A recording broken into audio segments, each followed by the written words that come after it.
والصلاة والسلام على أشرف الأنبياء والمرسلين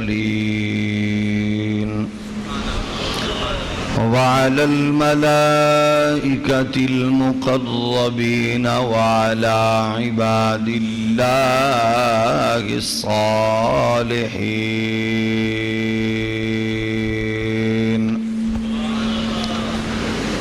أما بعد فأعوذ بالله من الشيطان الرجيم. بسم الله الرحمن الرحيم.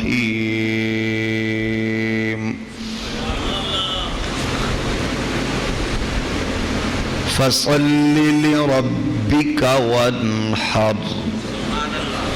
صدق الله مولانا العظيم.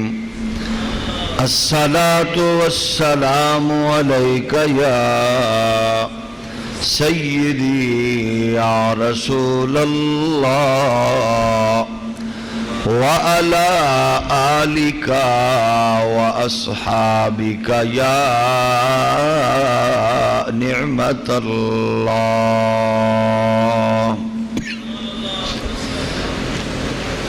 اللہ جل مجدہ الکریم کی حمد و ثنا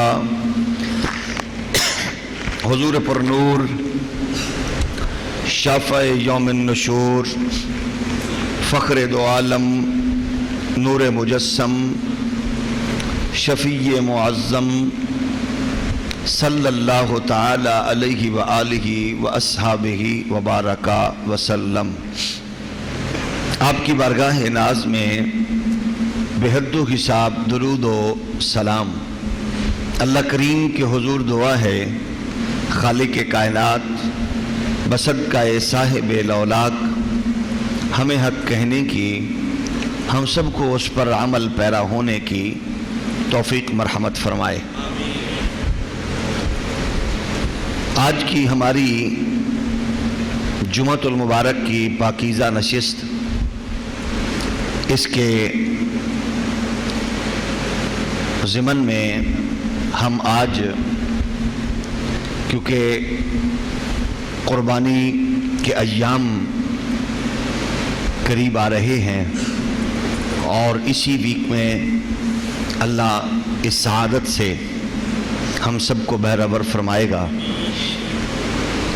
اسی کے ضمن میں کچھ دو چار گزارشات آپ کی خدمت میں ہدیہ کرنے کی سعادت حاصل کریں گے. اللہ کریم عمل کی توفیق اور سعادت نصیب فرمائے اور ہمیں اور ہماری نسلوں کو یہ پاکیزہ برکتیں ہمیشہ سمیٹنے کی اللہ کریم سعادت نصیب فرمائے. حضور سرور دو جہاں ختمی مرتبت صلی اللہ تعالی علیہ وآلہ واصحابہ وبارک وسلم نے ارشاد فرمایا کہ قربانی کے دن ابن آدم کا کوئی عمل بھی اللہ رب العزت کے نزدیک خون بہانے یعنی قربانی کرنے سے زیادہ پیارا نہیں ہوتا. اس دن اللہ کو سب سے محبوب عمل قربانی کا ہے. حالانکہ اس دن اللہ کی بارگاہ میں عبادت بھی ہوتی ہے، اس دن انسان سربہ سجود بھی ہوتا ہے. قربانی کے دن میں اس کی تسبیح و تحلیل بھی پڑھتا ہے، لیکن اللہ کو سب سے پسند انسان کا عمل اس دن ابن آدم کا وہ ہے کہ وہ اللہ کی بارگاہ میں قربانی پیش کرتا ہے، خون بہاتا ہے اس کے لیے، اس کی محبت میں، اس کی یاد میں، اس کی چاہت میں. یہ جو قربانی انسان کرتا ہے وہ گویا اس دن اپنے نفس کو، اپنی جان کو اور اپنی تمام تر توجہات کے ساتھ ساتھ اس کی بارگاہ میں یہ عہد کر رہا ہوتا ہے خون بہا کے کہ مجھے جن نعمتوں سے تو نے نوازا، دولت کی نعمت ہے، دیگر نعمتیں ہیں، وہ ساری کی ساری میں تیرے حضور پیش کر کے اس سعادت سے بہرہور ہو رہا ہوں۔ اس ضمن میں ایک اور مسئلہ بھی ذہن میں آتا ہے کہ اللہ کے ہاں مخصوص ایام میں مخصوص عمل اس کو زیادہ پسند بھی ہوتے ہیں۔ عبادت تو ظاہر ہے اسی کی ہوتی ہے، اسی کے لیے ہے، اسی کے حضور انسان جھکتا ہے۔ پھر حضور نے ارشاد فرمایا قربانی کا یہ جانور قیامت کے دن اپنے سینگ اور بال اور کھروں کے ساتھ آئے گا۔ یہی جانور اور قربانی کا خون زمین پر گرنے سے قبل اللہ رب العزت کے نزدیک قبولیت کے مقام کو وہ پہنچ جاتا ہے، لہذا قربانی کو حضور نے ارشاد فرمایا، جامع ترمذی کی حدیث ہے کہ خوش دلی سے کیا کرو۔ اب اس حدیث شریف میں ایک اور بھی بات سمجھنے والی ہے۔ حدیث شریف کی ہر ایک حرف، ہر ایک لفظ ہمارے لیے کتنا قابل عزت و تکریم اور قابل عمل ہے کہ اس کے ہر حرف اور ہر لفظ میں جامعیت ہے۔ حضور نے فرمایا یہ بال اور سینگ اور کھروں کے ساتھ آئے گا، انہی کے ساتھ جو اس کے ہیں۔ آپ اندازہ کریں اس میں انسانی موت و حیات کے اس فلسفے پر بھی نظر جاتی ہے کہ اللہ جب ہماری کی ہوئی قربانیاں اور ان کے گوشت جو ہم کھاتے ہیں، غربا کھاتے ہیں، مساکین کھاتے ہیں، تو وہ اس کے سینگ، اس کے بال اور اس کے کھر، جو اللہ جانوروں کے کھر، بال اور سینگ بھی ضائع نہیں ہونے دیتا کہ وہ قیامت کے دن انہی چیزوں کو اسی سے کے ساتھ جوڑ کے اللہ اپنے بندے کے سامنے لائے گا۔ تو آپ اس پہ کتنا ہمیں تقویت ملتی ہے انسان کو فلسفہ موت سے کہ مرنے کے بعد مٹی کھا گئی، زمین کھائے، بندہ ختم ہو جائے، کوئی جانور کھا جائے اس کو، دریائی جانور ہوں یا اس کو جنگلوں کے جانور ہوں، جو بھی چیز کھائے۔ اس حدیث مبارک کے ضمن میں یہ بات گوشہ خیال میں آتی ہے کہ جو اللہ جانوروں کے سینگ اور بال اور کھر تک ضائع نہیں ہونے دیتا، تو وہ انسان کو جس کو بڑی چاہ سے اللہ نے بنایا ہے اس کو کیسے ضائع ہونے دیتا ہے؟ اس لیے اللہ کو سب سے زیادہ اپنے بندوں سے پیار ہے، اس کو سب سے زیادہ اپنی مخلوق میں اپنے بندوں سے پیار ہے۔ تو اس لیے ہمیں جس طرح اس کو بنانے والے کو ہم سے پیار ہے، تو ہم تو اس کے بندے ہیں، ہمیں بھی اس سے اتنا ہی پیار ہونا چاہیے جتنا اس کی بارگاہ کا حق ہے کہ ہمارا جینا اسی کے لیے ہو، زندگی اسی کے لیے ہو، موت اسی کے لیے ہو، ہمارا سب کچھ اسی کے لیے ہو۔ اللہ یہی چاہتا ہے کہ بندے تو جتنا مجھ سے پیار کرے گا نا، میں اس سے زیادہ پیار کرتا ہوں۔ تو بھول کے میرا نام لے تو میں تو اس پہ بھی تیری طرف اپنی رحمت سے توجہ کر کے پھر بھی کہتا ہوں جی میرے بندے، جی میرے بندے۔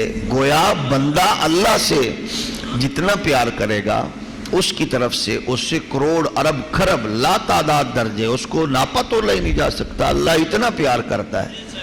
کوئی بندہ فرمایا اگر اللہ کی طرف دوڑ کے جاتا ہے یا آہستہ چلتا ہے تو اس کی رحمت اس کو دوڑ کے اپنے آغوش کرم میں لے لیتی ہے۔ بندہ بھول کے اس کا نام لے لے تو اللہ اپنے دامن کرم میں لے لیتا ہے اپنے بندے کو۔ اس لیے دولت مند اور اقتدار کا مالک ہو، خوشحال ہو، محلات کا رہنے والا ہو، تو اس سے زیادہ ایک بھکاری، ایک مسافر، ایک غریب جو اپنی غربت میں، پسماندگی میں اس کو یاد کرتا ہے، اللہ کو پیارا کون ہوگا؟ وہی ہوگا۔ اس لیے ہمیں یہ ضروری ہے کہ ہم تو اب اگر ہم اس کو دیکھیں میں عموماً سوچتا ہوں کہ ہماری بدنصیبی کا یہ عالم ہے، ہم جب خوش ہوتے ہیں نا، خوش ہوتے ہیں تو تب ہم اللہ کو، بدقسمتی ہے، اللہ کو کم یاد کرتے ہیں۔ جب ہم خوش مطلب ہوتے ہیں اور دولت، اقتدار، دوستوں کی مصروفیات، خوشیوں کے مواقع ہم کم یاد کرتے ہیں، اور جب مصیبت میں ہو تو ہم اللہ کو زیادہ یاد کرتے ہیں۔ ہونا کیا چاہیے کہ خوشی میں بھی ہمیں ایک ایک سانس کے ساتھ اس کا شکر ادا کرنا چاہیے، اس کی بارگاہ میں اظہار و تشکر کرنا چاہیے۔ اللہ خوش ہوتا ہے، اللہ اس پہ راضی ہوتا ہے کہ بندہ اس کو یاد کرے، اس کو یاد کرے۔ اللہ تکلیف دے کے بندے کو راضی نہیں ہوتا۔ اللہ اپنے بندے کو خوش رکھتا ہے، خوش کرتا ہے، راحتیں دیتا ہے، سکون دیتا ہے۔ تو جو راحتیں دینے والا ہے، ہم راحتوں میں اس کی اس عنایت کا بھی شکر ادا کریں۔ ہم کسی غریب کو دیکھیں، اس کی خدمت کر کے اللہ کا شکر ادا کریں، یا اللہ تو نے ہمیں زیادہ دیا، اس کو تو نے نہیں دیا، اس سے زیادہ حق میرا بنتا ہے، میں تیری بارگاہ میں تجھے یاد کروں۔ اسی طرح ہم کسی مسافر کو دیکھیں تو ہم مقیم ہیں، ہمیں اس کی بارگاہ میں شکر ادا کرنا چاہیے، یا اللہ تیرا شکر ہے، تیرا کرم ہے کہ تو نے ہمیں مقیم بنایا، یہ مسافر ہے، ہمیں منزل دی ہے، قدم قدم پہ اس کا، سانس سانس پر اس کا شکر ادا کریں گے تو اس پہ اللہ زیادہ خوش ہوتا ہے، وہ اور کرم کرتا ہے۔ آپ دیکھتے ہیں کہ سیدہ کائنات، صدیقہ کائنات، رفیقہ مصطفیٰ صلی اللہ علیہ وآلہ وسلم، ام المومنین، سیدہ کائنات حضرت سیدہ عائشہ صدیقہ رضی اللہ تعالی عنہا، آپ فرماتی ہیں کہ جب میں کریم آقا علیہ الصلوۃ والسلام کو دیکھتی، حضور ساری ساری رات اللہ کی عبادت میں یوں حضور مستغرق ہوتے، کبھی کبھی میں آپ کے پائے اقدس کے انگوٹھے کو پکڑ کر ہلاتی بھی تھی۔ میں پھر عرض کرتی، یا رسول اللہ علیہ وآلہ وسلم۔ اور ایک اور بات بھی یاد رکھیے، آپ اس کو عقیدہ اہل سنت کے زاویے سے دیکھیے۔ عائشہ صدیقہ کون ہے؟ حضور کی زوجہ ہیں۔ حضرت ابو بکر صدیق کون ہیں؟ حضور کے سسر ہیں۔ حضرت فاروق اعظم کون ہیں؟ حضور کے سسر پاک ہیں۔ حضرت عثمان غنی حضور کے داماد بھی اور کریم آقا علیہ السلام کے بھانجے بھی ہیں۔ حضرت علی المرتضیٰ حضور کے بھائی بھی ہیں اور داماد بھی ہیں۔ حمزہ پاک کون ہوئے؟ سگے چچا۔ حضرت عباس کون ہوئے؟ چچا۔ عبداللہ ابن عباس چچا کے بیٹے ہوئے۔ آپ بتائیں، میں بالکل آپ کی خدمت میں ایک مسئلے کے طور پر یہ بات عرض کر رہا ہوں، اللہ کی قسم میں نے تقریباً 7,000 کے قریب حضور کی احادیث کے گلشن کی مقدس خوشبو سونگھنے کی سعادت حاصل کی۔ 7 لاکھ احادیث میں نے تقریباً پڑھی۔ مجھے ایک حدیث دکھا دے کوئی جس میں کسی صحابی نے، حضور کے رشتہ دار نے، حضور کی زوجہ نے کسی موقع پہ کہا ہو، اے میرے شوہر۔ چچا نے ایک مقام پر کہا ہو، اے بیٹے۔ ابو بکر صدیق نے کہا ہو، اے دوست یا اے عزیز۔ عمر نے، علی نے ایک بار کہا ہو۔ اللہ کی قسم ہے، اماں عائشہ صدیقہ سے لے کر اماں خدیجہ، حفصہ پاک، ام حبیبہ پاک، میمونہ پاک، سب نے جب بھی کہا یا رسول اللہ۔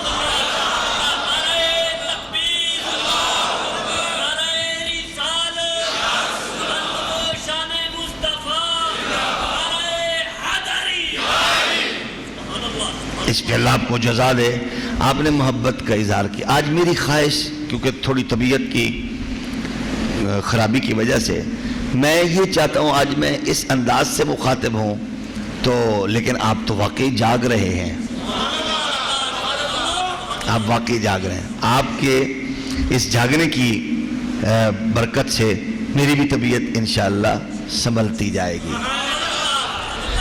تو عرض یہ ہے کہ اللہ کے حبیب علیہ السلام ارشاد فرماتے ہیں، حضرت عائشہ فرماتی ہیں رضی اللہ تعالی عنہا، آپ فرماتی ہیں یا رسول اللہ علیہ وآلہ وسلم، آپ کے بارے میں تو قرآن کہتا ہے لِيَغْفِرَ لَكَ اللَّهُ مَا تَقَدَّمَ مِن ذَنبِكَ وَمَا تَأَخَّرَ، اللہ نے آپ کے صدقے آپ کے اگلوں پچھلوں کے گناہوں کو معاف فرما دیا، تو پھر آپ اتنا طویل لمبی جو عبادت میں رکوع و سجود کرتے ہیں، حضور فرماتے ہیں عائشہ افلا اکون عبدا شکورا، جو اتنا کریم ہے مجھ پر، کیا پھر میں اس کا شکر گزار بندہ نہ بنوں؟ گویا کریم فرما رہے ہیں عائشہ دیکھ میں اشارہ کروں تو ڈوبا سورج پلٹتا ہے کہ نہیں؟ تو یہ میرے رب کا کرم ہے نا۔ عائشہ میں اشارہ کروں تو چاند پلٹ کے سلامی دیتا ہے کہ نہیں؟ عائشہ اگر میں اشارہ کروں تو درخت چل کے آ جاتے ہیں کہ نہیں؟ عائشہ اگر میں چلوں راستے میں شجر و حجر مجھے سلامیاں دیں تو جس رب نے مجھے اتنا کرم کیا میرا حق بنتا ہے کہ میں اس کا شکر گزار بندہ بنوں۔ عزیزو، جب 2 لاکھ کا جانور لے آئیں نا، جب 1 لاکھ کا بکرا لے آئیں، جب 10 لاکھ کا جانور لے آئیں، جب اپنے گھر میں اپنے سارے بچوں کے نام پہ قربانیاں کریں، جب اپنی وصال شدہ ماں اور وصال شدہ باپ کے نام پہ قربانی کریں، تو پھر قدم قدم پہ اس کا شکر ادا کریں۔ یہاں کچھ لوگ وہ بھی ہیں جن کو عید والے دن نئے کپڑے بھی نصیب نہیں ہوتے۔ اسی معاشرے میں جس دن آپ 1 لاکھ 2 لاکھ 10 لاکھ تک قربانی کا جانور خرید کے آئیں، اس کا شکر ادا کریں۔ آپ کی گلی میں وہ بیٹی بھی بیٹھی ہے جس کے سر پہ بال چاندی آ چکی ہے کہ اس کا باپ جہیز نہ ہونے کی وجہ سے اپنی بیٹی کو رخصت نہیں کر رہا، اس کا بھی خیال رکھیں۔ یہ قدم قدم پر ہمیں شکر ادا کرنا ہے کیونکہ ہمارا خالق و مالک رازق اس بات پہ خوش ہوتا ہے کہ ہم اس کو بھولے نہیں۔ وہ اتنا بڑا کریم ہے، وہ جب کرم فرماتا ہے ذرے کو خورشید بنا دیتا ہے، وہ بھکاری کو زرداری بنا دیتا ہے۔ وہ اتنا بڑا کریم ہے، وہ چاہے تو بھکاری کو زرداری بنا دے، بے نیاز ہے نا، اسیر کو وزیر بنا دے، بے نیاز ہے۔ یہ اس کا کرم ہے، اس کا فضل ہوتا ہے، جس کو جو چاہے آزماتا ہے۔ وہ جاہل کو وزیر اعظم بنا دے، وہ مسافر کو بادشاہ بنا دے، بے نیاز ہے، اس کا کرم ہے۔ مولانا روم فرماتے ہیں ایک علاقے میں ایک اصول تھا، اس کا کرم دیکھیے جب وہ دینے میں آتا ہے نا۔ لوگوں کا اصول تھا، انہوں نے ایک لکیر کھینچی تھی دریا کی طرف، اور اس لکیر میں جو سال کے بعد صبح کے ٹائم جو بندہ سب سے پہلے آ جاتا، ان کا یہ انداز تھا، ان کی یہ روایت تھی، وہ اس کو اپنا بادشاہ حاکم ڈکلیئر کر دیتے تھے۔ اس کے لیے کوئی انتخاب نہیں، کوئی باقاعدہ مہم نہیں، تشہیر نہیں۔ تو یہی ہوا، ایک دن بیچارہ ایک راستے میں چلتا چلتا مسافر کہیں دور دراز سے بیچارہ آیا، وہ بیچارہ وہاں رکا تو قوم پہنچ گئی۔ یہ قوم بھی بڑی دیوانی ہوتی ہے، نعرے لگانے والے ہوں، یہ پروٹوکول دینے والے ہوں، یہ عقیدت میں اندھے بھی ہوتے ہیں، ان کو شعور بھی نہیں ہوتا، جب اس پہ آئے نا شعور بھی نہیں ہوتا کہ ایک انسان کو پروٹوکول دینے سے دوسرے انسان کی تذلیل اگر ہو تو پھر وہ اندھا بھی ہے، وہ پاگل بھی ہے۔ انسان کے پروٹوکول کا یہ کہ جس کو دے رہے ہو وہ بھی انسان ہے اور جس کو دھکیل رہے ہو وہ بھی انسان ہے، تو دونوں کا خیال رکھنا چاہیے۔ آپ نے دیکھا سیاستدان کیونکہ گاڑیاں آتی ہیں، مشائخ ہوتے ہیں یا مولوی ہوتے ہیں یا جگیردار ہوتے ہیں، تو ان کے پروٹوکول کے لیے چھوٹے لوگوں کو دھکیلا جاتا ہے، یہ تربیت کی کمی کا اثر ہوتا ہے۔ تو یہ ہوا، پروٹوکول ملا، اس سامنے آ گئے، انہوں نے ہار ڈالے، نئے کپڑے پہنا۔ اس نے کہا بھائی کیا ہو گیا، تم مجھے جان نہیں سکے، میں مسافر ہوں، میری بولی اور ہے، میرا مزاج اور ہے، تو تم مجھے کیا کہہ رہے ہو، تم میرا خیال ہے بھول چکے ہو، میں وہ نہیں۔ انہوں نے کہا نہیں، تم جون مرضی ہو، ہمیں اس سے نہیں، ہم نے اپنے قانون کو فالو کرنا ہے، بس ہماری یہ روایت ہے، یہ روایت نہیں ٹوٹنی چاہیے۔ اس نے کہا عجیب ہے۔ اور جب ایسی جاہلانہ روایتیں بنتی ہیں نا، تو یہ روایتیں پھر کبھی کبھی بیڑا غرق بھی کرتی ہیں۔ روایت بن چکی ہے، ہم نے آپ کو پروٹوکول دینا ہے۔ جیسے ہمارے ملک کی جمہوری روایت ہے، ووٹ سب کا ایک ہے، ڈاکٹر قدیر کا بھی، چوڑے کا بھی۔ کیسی روایت ہے؟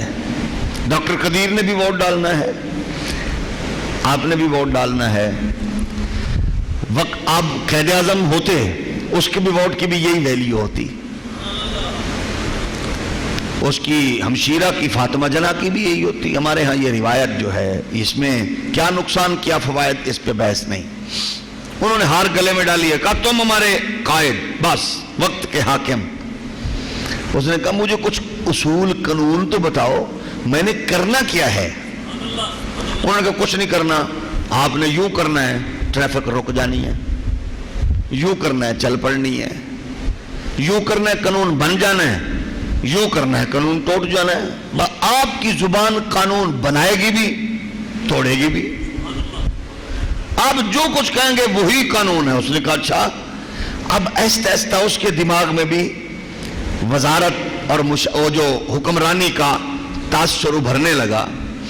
جو بندہ چپ ہے اللہ کرے اس کو بھی یہ موقع ملے۔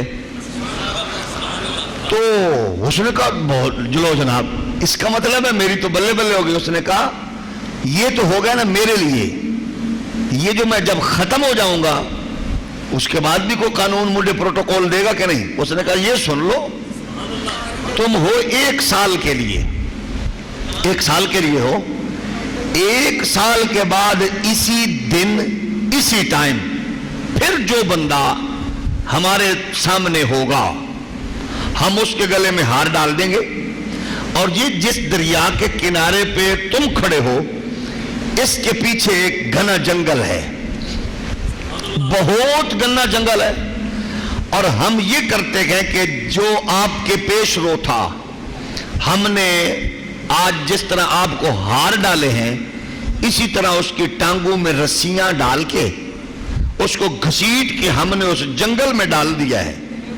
جب آپ کو خوشی مل رہی تھی نا، اس کو وہاں زہریلے جانور کھانے میں مصروف ہوں گے، یہ ذہن میں رہے۔ آپ کو پروٹوکول مل رہا ہے، اس کو ذلت رسوائی جو بھی ہمارا۔ اس نے کہا یہ عجیب تماشا ہے۔ انہوں نے کہا نہ بھی نہیں کرنی، اب تم حاکم ہو، بن گئے ہو، اس سے روگردانی بھی نہیں کرنی، ہار ڈال دیے بس، اور اس کام سے بھی آپ کو کوئی نہیں روک سکتا، وہ بھی آپ کے ساتھ ہونا ہے، یعنی ذلیل بھی کرنا ہے آپ کو، نعرے بھی لگائیں گے، ذلیل بھی کریں گے۔ اس نے کہا یار یہ دوہرے معیار کی مجھے سمجھ نہیں آئی۔ اس نے کہا اب آپ جو چاہے کر سکتے ہیں، آپ کا جو۔ اس نے کہا اچھا یہ بتاؤ میرے بولنے کا قانون، میں بولوں قانون، یہ مجھے بتاؤ کہ میں اگر اپنے طرف سے کچھ تبدیلیاں لاؤں اس پہ بھی تم تعاون کرو گے؟ اس نے کہا جناب تعاون نہیں، نوکر، ہم تو خادم ہیں جناب۔ اگر فائر بریگیڈ آگ بجھانے کے لیے نہ بھی ملے، آپ کے قافلے کے ساتھ چلے گی۔ 1122 کا تیل اگر بندے مرنے پہ نہ ہو تو کوئی بات نہیں، آپ کے قافلے کے ساتھ چلے گی سر۔ اور ہاں یہ بھی ہے، بجلی اگر ہاسپٹلز میں نہ ہو کوئی بات نہیں، آپ کے محل میں لوڈ شیڈنگ نہیں ہوگی جناب، اس کو آپ بالکل بھول جائیں۔ یہ پروٹوکول آپ کا حق ہے، آپ کا حصہ ہے۔ تو اس نے کہا یہ تو بات ٹھیک ہے، لیکن وہ سمجھدار نکلا۔ اس نے کہا اچھا پھر سنو،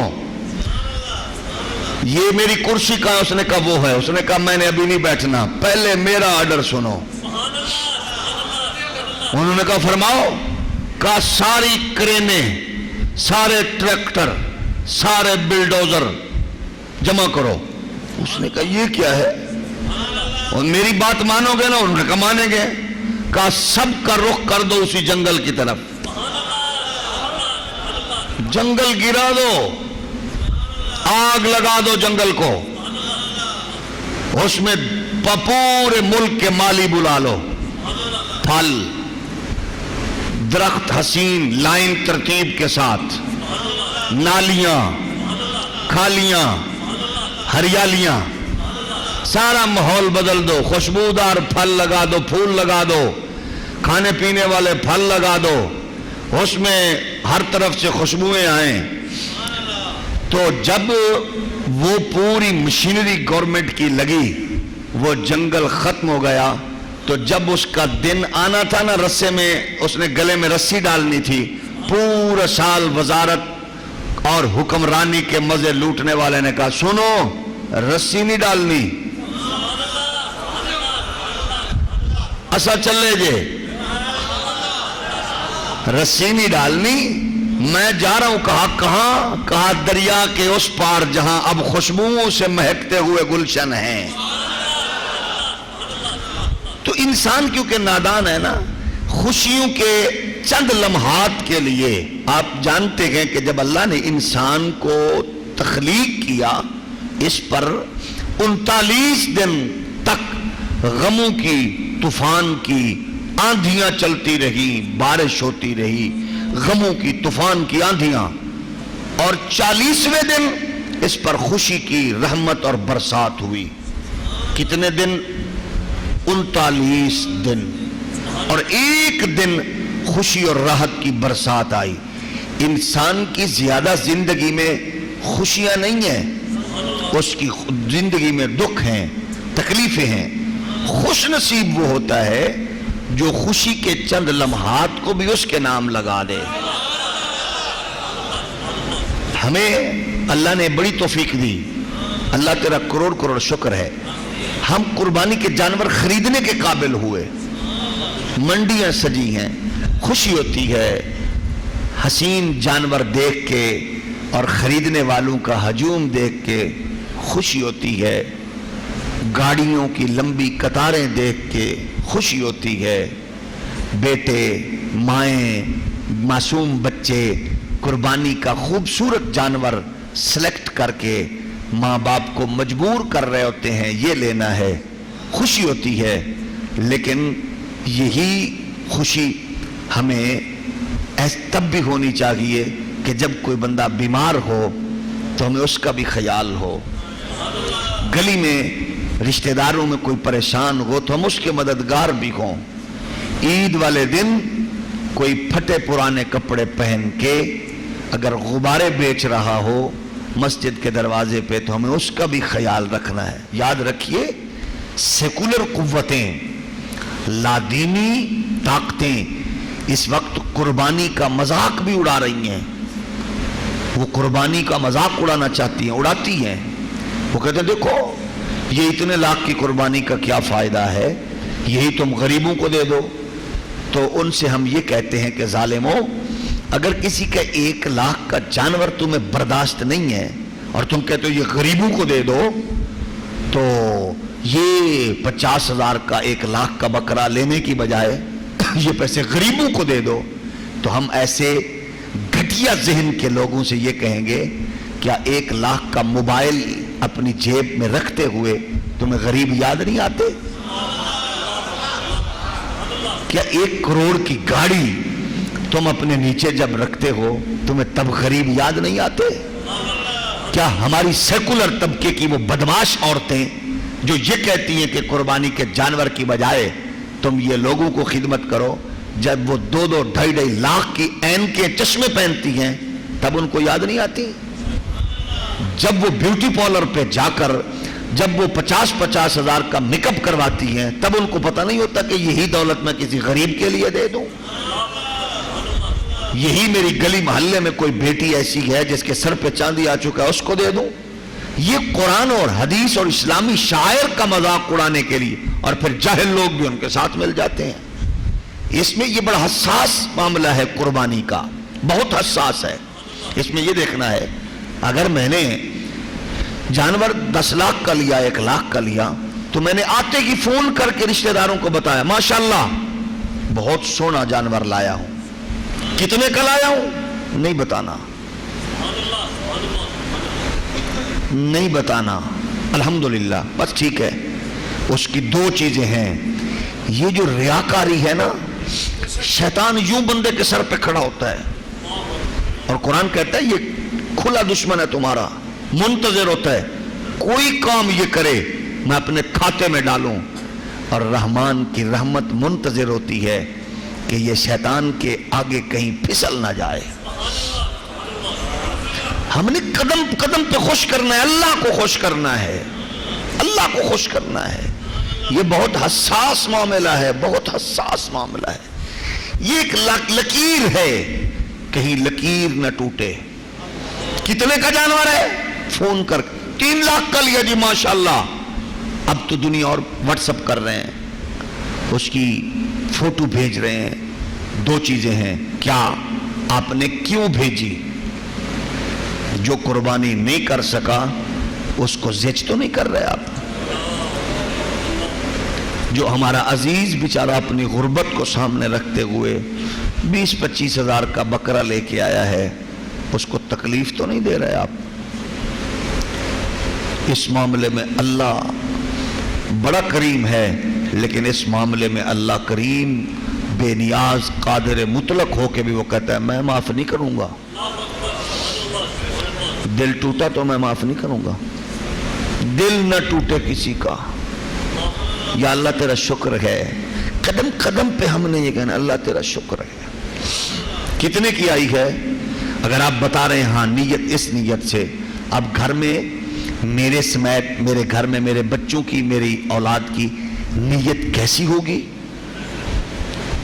تو یہ ساری چیزوں کو ہم نے دیکھنا ہے۔ تو اس کا احساس یہ ہے بس الحمدللہ جی اچھا جانور مل گیا جی، اور بات بات پہ کہنا ہے اللہ نے توفیق دی تھی،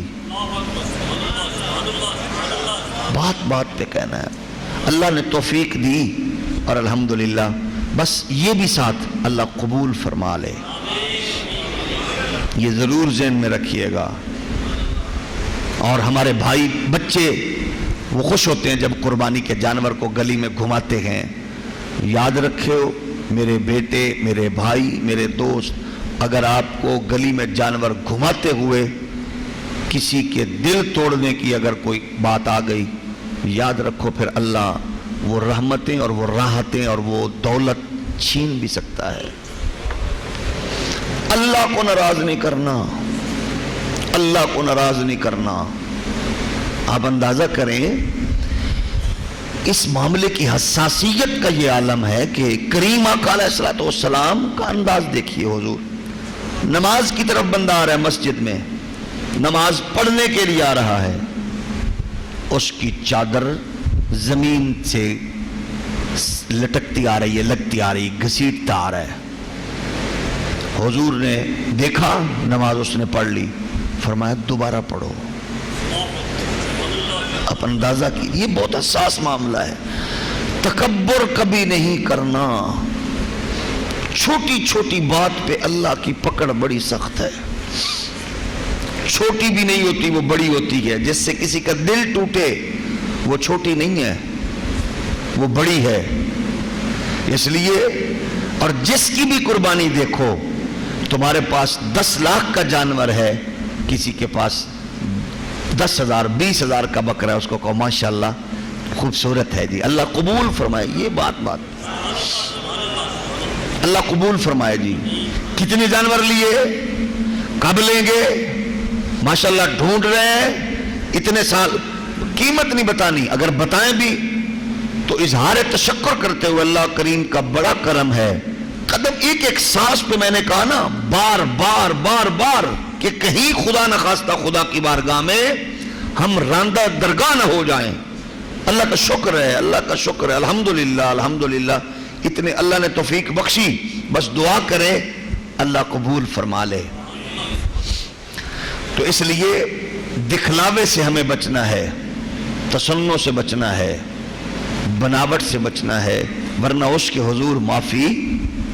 یہ کیوں کہا کہ اس دن خون اللہ کو پسند ہے؟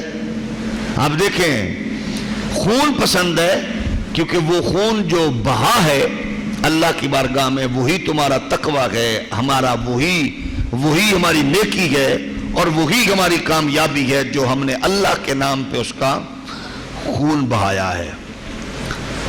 حضور رحمت دو جہاں صلی اللہ علیہ وآلہ وسلم نے ارشاد فرمایا، ابن ماجہ نے یہ حدیث مبارک نقل کی ہے، جس میں وسعت ہو وہ قربانی نہ کرے۔ حضور نے فرمایا وہ ہماری عیدگاہ کی طرف نہ آئے۔ وسعت بھی ہو، توفیق بھی ہو، پھر قربانی نہ کرے، وہ ہماری عیدگاہ کی طرف نہ آئے۔ اب یہ یاد رکھیے، ہمارے کچھ دوستوں سے آپ نے سنا ہوگا، عبد الستار عیدی مرحوم کے لیے وہ کچھ تھوڑے سخت جذبات رکھتے تھے، آپ نے سنا ہوگا، اور کچھ ہمارے لوگوں نے پھر اس پہ بہت کچھ کہا بھی غصے میں۔ تو یہ حدیث مبارک ذہن میں رکھیں، کیونکہ عیدی صاحب بھی یہی نظریہ رکھتے تھے کہ قربانی کرنا پیسے کا ضیاع ہے، یہی خدمت کسی غریب کی کر لی جائے۔ تو یہ کیونکہ حضور کے فرمان کا انکار ہے۔ عیدی صاحب خدمت گزار تھے، انسانیت سے پیار کرتے تھے، لیکن وہ ان کو مسائل کا پتہ نہیں تھا۔ دین کا ایک اپنا مزاج ہے نا، شریعت محمدی میں کوئی ہاتھ نہ ڈالے نا۔ مجھے پتہ ہی نہیں ہے کہ یہ جو میٹر میں تارے ہیں، کنیکشن ہے، یہ ٹرانسفر سے آ رہی ہیں، وہ جو، تو میں نے اس کو کیا کرنا ہے، تو میں جب اس کو ہاتھ لگا دوں گا میرے جلنے کا، مرنے کا خدشہ نہیں، یقین ہے، مجھے پتہ ہی نہیں ہے۔ اس لیے وہ ٹرانسفارمر سے نکلی، وہ میٹر میں آئی، وہ کیسے لگی الیکٹریشین جانتا ہے۔ تو دین کے معاملے میں بھی جاہل کی رائے کو، کسی کی شہرت ہو، کوئی کھلاڑی ہو، کوئی اداکار ہو، کوئی فنکار ہو، گلوکار ہو، اپنے شعبے میں ایک بندے کو بلہ چلانا آتا ہے، مجھے نہیں آتا، بال کیچ کرنی آتی ہے، مجھے نہیں آتی، ایک بندے کو لکی رانی سرکس کے تار پہ چلنا آتا ہے، مجھے نہیں آتا، تو میں وہ کام کروں گا تو میں مروں گا۔ میں اگر ایسے ہی تاروں کا لگانے کا مجھے پتہ نہیں لگاؤں گا تو میں خود بھی مروں گا، بندے بھی ماروں گا۔ اس لیے دین کا معاملہ کروڑ درجے سے زیادہ حساس ہے، ایسے ہاتھ نہیں ڈالنا چاہیے۔ ہر بندہ اپنے دائرے میں کام کرے۔ آپ نے دیکھا جنید جمشید صاحب تھے، گاتے تھے، گانے کے بعد دین کی طرف مائل ہوئے۔ اب کیونکہ بیچارہ پڑھا ہوا تھا ہی نہیں، اور اس جماعت والوں کو چاہیے تھا پہلے تربیت کرتے، کیونکہ وہ بیچارہ ان پڑھ تھا، اس نے سب سے پہلے یہ کیا، اما عائشہ صدیقہ کی عظمت پر اس نے ہاتھ ڈالا، اور بدقسمتی یہ تھی کہ سمجھانے کی بجائے لوگوں نے اس کو بھی ایشو ایسا بنایا کیونکہ اس کو پتہ ہی نہیں تھا۔ اسی طرح ضروری ہے کہ بندہ اس کو پہلے جانے، پڑھے، پھر اس کے بعد یہاں سے نکلا آگے اس نے حضور کے بارے میں ایسی خرافات بکی، اے محمد اللہ نے آپ کے گناہ معاف کر دیے۔ اللہ کے بندے تمہیں جاہل پتہ ہی نہیں ہے۔ تو اس لیے وہ یہ تصور ہوتا ہے جس کا جو مزاج ہوتا ہے وہ اس سے جب اگلے میدان میں قدم رکھے تو اس کی معلومات اس کو ضروری ہونی چاہیے۔ تو قربانی کا انکار کرنے والے لوگوں نے یہی کہا، شروع سے یہی فلسفہ۔ ایک بہت بڑے اسکالر گزرے پاکستان میں، غلام احمد پرویز، اس نے بھی یہ فلسفہ گھڑا تھا۔ وہ قرآنی فکر کا حامل تھا، وہ اہل قرآن یہاں اور اب بھی کچھ لوگ ہوں گے۔ وہ کہتا تھا قربانی کا کوئی فائدہ نہیں ہے، اور اس کا سٹائل کیا تھا، افسانوی۔ سلیم کے نام خطوط میں لکھتا ہے، بیٹے جب اس گلی میں 1 لاکھ کا جانور خریدا گیا، اسی دن اسی گلی میں ایک بیٹی کی بارات واپس چلی گئی کہ اس کے پاس کچھ نہیں تھا۔ بھئی ظالم، کیا اس کا اس سے کیا تعلق ہے؟ کیا وہ صرف اس گلی میں 1 لاکھ جانور خریدنے والا بندہ تھا، باقی نہیں تھے؟ بھئی کیا اور کہ اس کے علاوہ قربانی کے دن سے ہٹ کر کیا اس معاشرے کا اس سے کوئی تعلق نہیں تھا؟ اسی لیے ہم کہتے ہیں یہ ہمارے گاں جو مدر ڈے، فادر ڈے، فلاں ڈے، یہ سب تصور جائز نہیں ہے۔ کیوں کہ اسلام سال کے بعد ماں کا دن منانے کی اہمیت پہ زور نہیں دیتا، باپ کی اہمیت کا اجاگر کرنے کے لیے سال کے بعد ایک دن کو لیے نہیں۔ قرآن اور حدیث یہ کہتی ہے کہ ہر نظر تمہاری احترام اور محبت سے جب باپ پر پڑے تو اللہ ایک حج و عمرہ کا ثواب عطا فرماتا ہے۔ رسول کائنات علیہ السلام نے تو بارہا متعدد مرتبہ ارشاد فرمایا، پوچھا گیا تیرا سب سے زیادہ حضور میرا حق مجھ پہ کس کا ہے؟ فرمایا تیری ماں کا، پھر تیری ماں کا، پھر تیری ماں کا۔ حضور تو سب سے زیادہ زور دے رہے ہیں ماں باپ کے حقوق پر، اور قرآن بھی کہتا ہے اللہ کے علاوہ، اللہ کی عبادت کے علاوہ کوئی کام آپ نے نہیں کرنا، عبادت صرف اللہ کی ہے، سجدہ صرف اللہ کو ہے، عبادت صرف اللہ کی۔ وَقَضَىٰ رَبُّكَ أَلَّا تَعْبُدُوا إِلَّا إِيَّاهُ وَبِالْوَالِدَيْنِ إِحْسَانًا۔ اللہ کے علاوہ کسی کی عبادت نہیں، سجدہ اللہ کو ہے، عبادت اللہ کی ہے۔ اللہ کی عبادت کے بعد آپ نے یہ کام کرنا ہے کہ ماں باپ کا احترام کرنا ہے۔ اب بتائیں تو اس تصور کو اسی طرح فلاں دن یہ ہو رہا تھا، عزیز بیٹے جس دن مسجد میں 1,00,000 کا قلین بچھایا گیا اس دن یتیم فاقوں سے مر گیا۔ اس کا تعلق دین سے، معاشرے سے ہے، معاشرے کو موٹیویٹ کیا جائے۔ ہم بارہا بسط تکرار مرتبہ یہ کہتے ہیں کہ آئیے ہمیں اپنے حقوق کو جاننا ہے، ہمیں اپنے آپ کو دیکھنا ہے۔ دین تو اتنا حسین اور اتنا اعلیٰ اور اتنا پاکیزہ اور اتنا عالمگیر ہے۔ ایک انگریز سے کسی نے پوچھا تم نے اسلام قبول کیا، کیا خصوصیات نظر آئیں؟ اس نے کہا بہت سی خصوصیات، دین تو جامعیت ہے، یہ تو ہے ہی خصوصیات کا مجموعہ، اسلام میں تو خصوصیات ہی خصوصیات ہیں۔ اس نے کہا تمہیں کیا نظر آئی؟ اس نے کہا سمپل سی بات میں آپ کو بتاؤں کہ میں نے پڑھا مصطفیٰ کریم علیہ السلام کے دین کا ایک سپاہی حضور کی بارگاہ میں روتا ہوا آیا، آقا دعا کیجئے میرا بیٹا گم ہو گیا، میں اس کی تلاش میں 2-3 دن سے مسلسل پریشان، اس کی ماں کی نیندیں اڑ گئی، بہنوں کے آنسو تھم نہیں رہے، ہمارے گھر والے منتظر گئے، چوکوں چوراہوں ہم نے ڈھونڈ لیا لیکن نہیں ملا۔ جب ابھی یہ بات کر ہی رہا تھا حضور کی بارگاہ میں ایک اور مسافر آیا، صحابی، دست بوسی کی، حضور کی بارگاہ میں عرض کرنے لگا، اس کی بات کے چند جملے اس نے سن لیے، حضور ہاتھ اٹھا کے دعا مانگنے لگے، اللہ اس کا بیٹا ملا دے، اللہ اس کی ماں کو سکون دے دے۔ تو وہ مسافر صحابی عرض کرتے ہیں آقا اس سے پوچھئے کہ اس کے بیٹے کی عمر کتنی ہے؟ اس نے کہا اتنی عمر ہے۔ حضور اس سے پوچھئے بیٹے کے کپڑوں کا رنگ کون سا ہے؟ اس نے کہا فلاں کلر کے کپڑے ہیں، اتنی قد و قامت ہے، یہ کلر ہے بیٹے کا، یہ رنگ ہے کپڑوں کا، یہ عمر ہے بیٹے کی، اور اس نام سے ہے۔ اس نے کہا آقا آپ تو جب ہاتھ اٹھاتے ہیں دعا کے لیے تو قبولیت منتظر ہوتی ہے نا، یا رسول اللہ علیہ وسلم تو اپنے اس غلام کو خوشخبری سنا دے، اس کے اسی رنگ اور اسی قد و قامت کے بچے کو میں نے فلاں علاقے میں، بیلے میں، فلاں باغ میں بچوں کے ساتھ کھیلتے ہوئے دیکھا، مجھے یقین ہے جو کلر، جو رنگ اور قد و قامت اس نے بتائی یقیناً وہی بچہ ہے۔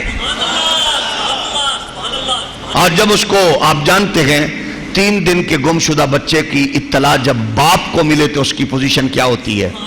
دوڑنے لگے حضور کی بارگاہ سے کہ میں دوڑ کر اپنے بچے کو جاؤں لے آؤں، اس کی ماں کو، اس کی بہنوں کو خوشی ہو رہا تو، لیکن دین کی حساسیت دیکھیے، اور کریم آقا علیہ السلام نبوت اور رسالت کی شان رکھنے والے انسانیت سے کتنی پیار فرمایا صحابی تمہیں بچہ مبارک ہو، اللہ تمہیں بچے سے راحت اور سکون دے، یہ فرماؤ جب تم بچے کو باغ کے باہر کھڑے ہو کے آواز دو گے تو کیا کہو گے؟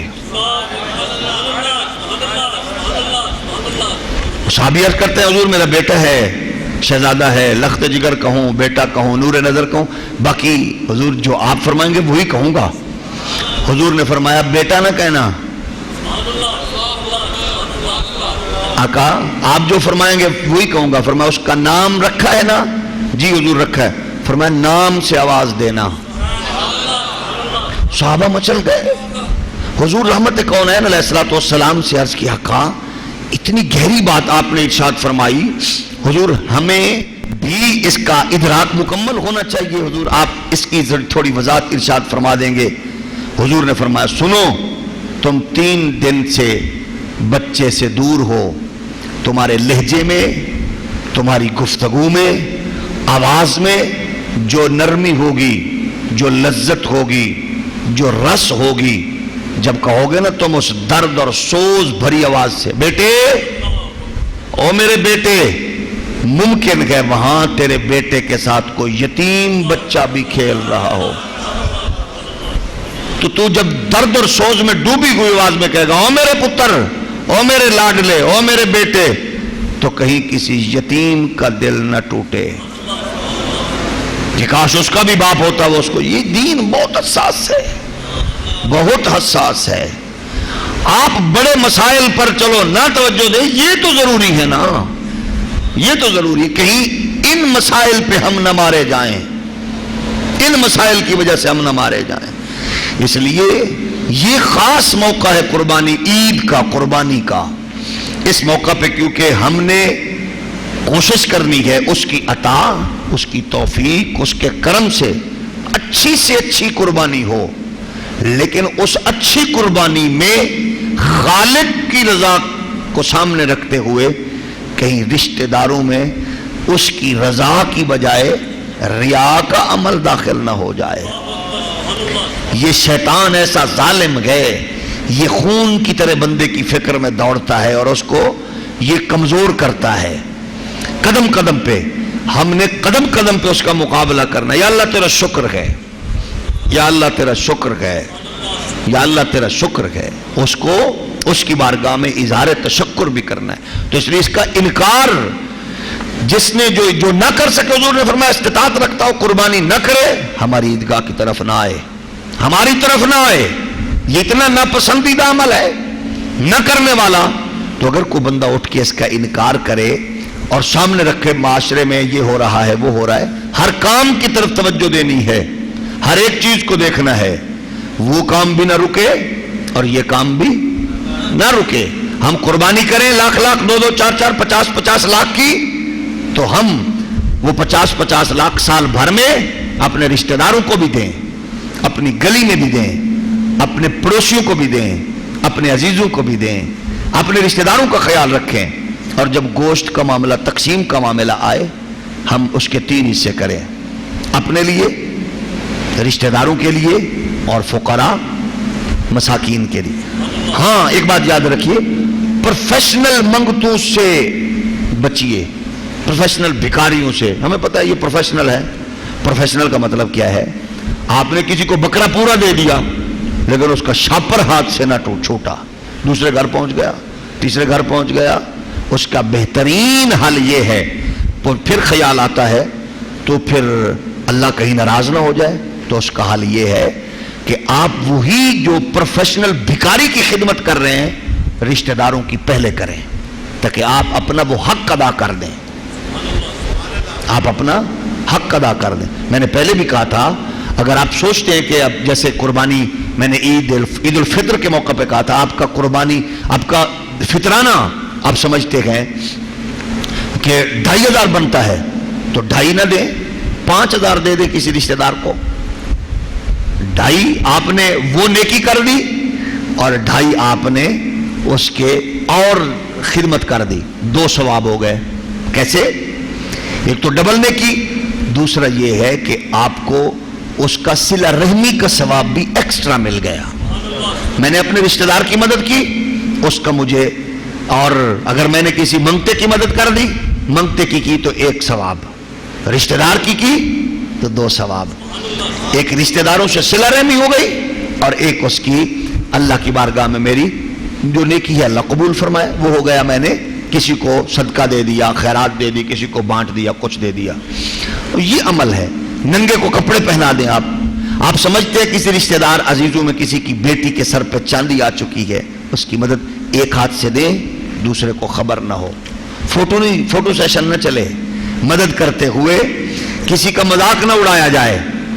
تو اس لیے یہ چیزیں ضروری ہیں۔ یہ کہتے ہیں دنیا سے چلے جانے والے انسانوں کی طرف سے بھی قربانی جائز ہوگی، تو ماشاءاللہ اچھا سوال ہے، اسی سے ریلیٹڈ ہے۔ پہلے گھر کا سربراہ قربانی کرے گا، جو گھر کا سربراہ ہے وہ قربانی کرے گا۔ ہاں اگر اس کے بعد وہ سمجھتا ہے کہ اس کی بیوی الگ سے اس کی ملازمت ہے یا بزنس میں پارٹنرشپ ہے اس کے ساتھ، یا اپنے بھائی باپ اور کسی عزیز کے ساتھ ہے، وہ بھی اگر استطاعت رکھتی ہے تو وہ بھی قربانی دے. اگر وہ سمجھتا ہے کہ میری اماں پینشنر ہے، وہ بھی، اس کو بھی اللہ نے توفیق دی ہے، وہ بھی قربانی کرے. تو اگر وہ یہ سمجھتا ہے کہ گھر کا واحد کفیل ہوں، وہ اپنی طرف سے دے گا اگر استطاعت رکھتا ہے. پھر اس کے بعد وہ چاہے تو قربانی اپنے مرنے والی، وصال کر جانے والی ماں کے ایصال ثواب کے لیے بھی حصہ ڈال سکتا ہے، یا الگ سے قربانی بھی دے سکتا ہے. باپ کے لیے بھی پہلے خود دے گا، جو گھر کا ہیڈ ہے، سربراہ ہے، وہ دے گا. یہ نہ کہے کہ میں گھر میں ہوں تو میں اپنی ماں کی طرف سے دے رہا ہوں، وہ سربراہ کی طرف سے ہو جائے گی. میری سربراہی میری ماں کے ذمے ہے، گھر کی سربراہ ہیں. آپ اپنی والدہ کو ترجیح دیتے ہیں ہر معاملے میں، ان سے پوچھتے ہیں ماں جی یہ کام کرنا ہے، اتنے کا مکان لینا ہے، اتنا خرچ کرنا ہے، بیٹی کا رشتہ کرنا ہے، باپ کا رشتہ، کسی بھائی کا رشتہ کرنا ہے، بیٹے کا، تو ماں سے پوچھ رہے ہیں. اللہ کرے یہ خوبصورت روایت برقرار رہے. قدم قدم سے بندے ماؤں سے پوچھتے گئے، تو اس کا مطلب ہے ماں سربراہ ہے، تو آپ وہ کر رہے ہیں، ان کی طرف سے ہو گئی، آپ کی طرف سے ہو گئی. لیکن اگر آپ الگ سے کرنا چاہیں گے، اپنی طرف سے الگ کریں گے، ماں جی کی طرف سے الگ سے کریں گے، بچوں کی طرف کرنا چاہیں الگ سے کریں گے. اسی طرح کوشش کریں کہ اللہ توفیق دے. تو اپنے بعد سب سے پہلے سرکار کی طرف سے کیجئے، پھر کوشش کریں کہ میری اپنی خواہش اور میرا اپنا عمل جو ہوتا ہے، میں اس کو کوشش کرتا ہوں کہ میں حضور کی بارگاہ میں اور پھر مخدومہ کائنات سیدہ فاطمہ پاک کے نام سے کرتا ہوں. اور اسی طرح حسنین کریمین اصحاب رسول کے نام پہ بھی اللہ توفیق دے کرو، جس جس کے نام پہ آپ کے ذہن میں ہو. اس لیے ذہن میں یہ رکھیں کہ قیامت کے دن میں ان کے حضور عرض کروں گا میں نے آپ کو یاد رکھا تھا، آج مجھ پہ مشکل گھڑی ہے، آپ بھی مجھے یاد فرما لیں. یہ بڑے کریم ہیں، یہ بڑے رحیم ہیں. اس لیے ہمیں ریاکاری سے بچنا ہے اور قدم قدم پر ہمیں اپنے معاملات کو دیکھنا ہے.